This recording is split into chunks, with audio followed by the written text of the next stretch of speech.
காலையில் எழுந்திரிச்சோம்னா இந்த மாதிரி அடுப்பில் பற்ற வச்சு நல்லா உடம்புக்கு ஊற்றுனோம்னா உடம்பு அப்படியே பளிங்கி மாதிரி கலகலன்னு இருக்கும்.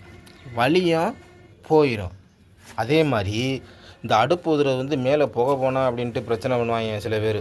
ஆனால் புகை அந்த நேரத்துக்கு தான். எவ்வளோ ஃபுல்லாக ஊதாங்குலையை வச்சு புசுக்குன்னு ஊதுறோமோ அவ்வளோ உடம்புக்கு நல்லது. காற்று மூச்சு பயிற்சி, வயிற்றில் உள்ள காற்றுக்கெல்லாம் வெளியில் வந்துடும்.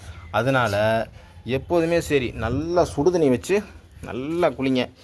பாருங்க, சுடுதண்ணி வச்சு எவ்வளோக்குள்ள குளிக்கிறீங்களோ உடம்புக்கும் நல்லது, ஹெல்த்துக்கும் நல்லது, வயிற்றுக்கும் நல்லது, தலைக்கும் நல்லது.